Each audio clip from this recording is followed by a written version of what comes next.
Assalamualaikum warahmatullahi wabarakatuh. Kita masuk ke pertemuan yang kedua, yaitu tentang konsep dasar dari public relation. Tentunya kalian sudah mendengar apa itu namanya PR atau public relation. Bisa dikatakan dengan humas. Apa sih konsepnya?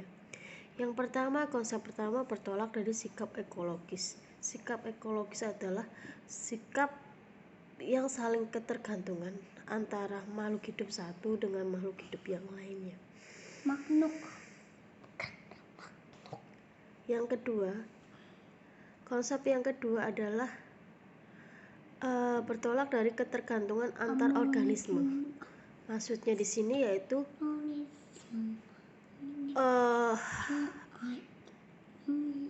adanya hubungan antara organisasi atau lembaga atau institusi itu nanti tujuannya akan bermanfaat buat publik atau buat masyarakat. Karena apa? Setiap organisasi, institusi atau lembaga yang ada di dalam masyarakat atau yang ada di dalam publik nantinya akan berhubungan dengan masyarakat pula atau akan berhubungan dengan publik pula. Yang tujuannya untuk apa? Upaya untuk saling menjembatani antara lembaga tadi dengan masyarakat. Supaya apa? Supaya tidak terjadi konflik atau perpecahan atau permasalahan. Di sini implikasinya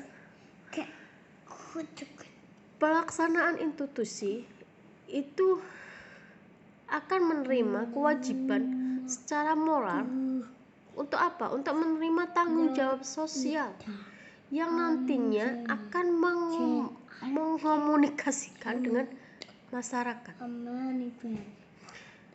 Tujuannya buat apa? Untuk mengatasi hambatan-hambatan yang terjadi antara lembaga, antara institusi atau organisasi terhadap masyarakat atau dengan masyarakat. Hambatan-hambatannya apa? Terkait dengan komunikasi. Supaya apa? Supaya bisa mencari jalan keluar dari apa? Konflik tadi. Sehingga akan tercipta integrasi sosial. Yang kedua, konsep yang kedua adalah konsep timbal balik. Apa sih konsep timbal balik? Yaitu antara organisasi atau lembaga atau institusi itu tujuannya buat apa? Ditunjukkan untuk saling bertemunya dengan publik itu, dengan masyarakat tersebut. Untuk apa? Untuk kepentingan yang berbeda. Ini adalah implikasinya, yaitu organisasi atau lembaga atau perusahaan dituntut untuk apa? Mengusahakan komunikasi terhadap siapa? Terhadap masyarakat. Yang nantinya komunikasi tersebut berasal dari mana? Dari organisasi tersebut atau dari lembaga tersebut atau institusi tersebut. Yang menempatkan siapa? Menempatkan kepentingan masyarakat itu sendiri. Sebagai apa? Sebagai dasar landasan. Buat apa? Buat pembuatan program-program yang ada di dalam organisasi. Program-program tersebut nanti menghasilkan sebuah apa? Sebuah keputusan. Keputusan buat siapa? Keputusan yang tujuannya untuk masyarakat. Sehingga nanti masyarakat dapat menilai program-program apa saja yang berguna, yang bermanfaat buat masyarakat. Kepentingan buat masyarakat semua. Itu konsep dari timbal balik. Karena apa? Konsep PR itu saling menguntungkan. Yang ketiga, kalian akan mempelajari tentang apa sih yang dimaksud dengan public relation. Public itu berasal dari bahasa Latin yang artinya publicius. Dan kalau menurut bahasa Inggrisnya adalah public. Kalau diartikan publik. Publik di sini siapa? Ya masyarakat. Masyarakat itu siapa? Keseluruhan manusia yang ada di muka bumi ini, atau keseluruhan manusia yang menghuni suatu wilayah atau suatu kelompok tanpa ada batasan tertentu. Kalau publik, sekelompok orang yang mempunyai minat, kepentingan, atau perhatian yang sama terhadap sesuatu yang terkaitan dengan organisasi atau lembaga atau perusahaan. Setelah itu, apa saja sih klasifikasi di publik? Di sini ada 4 klasifikasi. Yang pertama, klasifikasi terkait dengan publik secara kuantitatif. Yang kedua ada publik secara geografis. Yang ketiga adalah publik secara psikologis. Dan yang terakhir adalah publik secara sosiologis. Apa sih kuantitatif? Publik secara kuantitatif yaitu sekelompok orang yang di dalamnya akan ditandai dengan adanya jumlah orang-orang yang ada di dalamnya tersebut, atau yang ada di dalam suatu kelompok tertentu. Ada contohnya 2 kelompok sahabat, sepasang suami istri, 10 orang atau 100 orang yang memiliki tujuan atau kepentingan yang sama terhadap sesuatu hal.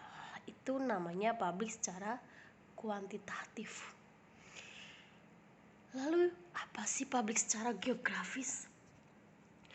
Publik secara geografis di sini adalah sekumpulan orang yang di dalamnya ada tanda-tanda adanya sejumlah orang yang berkumpul bersama-sama di suatu tempat atau wilayah tertentu yang mempunyai kepentingan atau perhatian yang sama, tujuan yang sama terhadap sesuatu hal. Contohnya, sekelompok orang yang mempunyai tujuan untuk membuat kartu penduduk atau mengikuti kegiatan pemilu yang harus dilakukan di wilayah tertentu. Itu namanya publik secara geografis.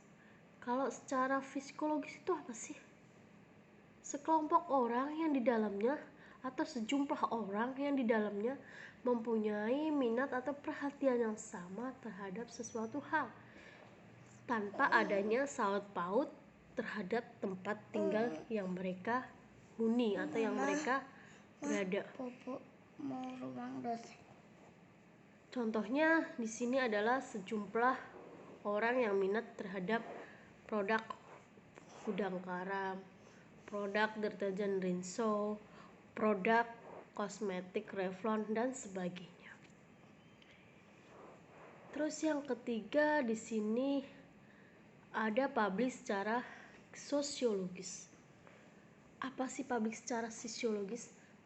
Ditandai dengan adanya sejumlah orang yang mempunyai keinginan yang sama, dasar yang sama. Untuk apa? Untuk melakukan suatu pemecahan masalah secara bersama-sama.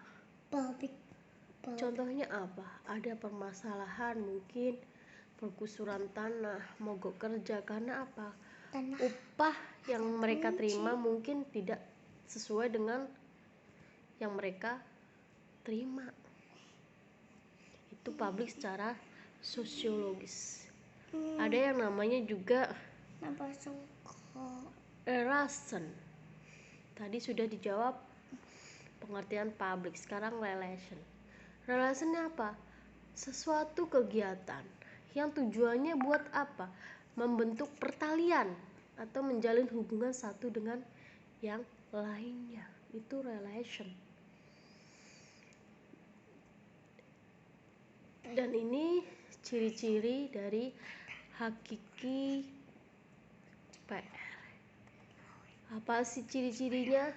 Komunikasi yang dilakukan secara langsung atau tatap muka, dua arah secara timbal balik.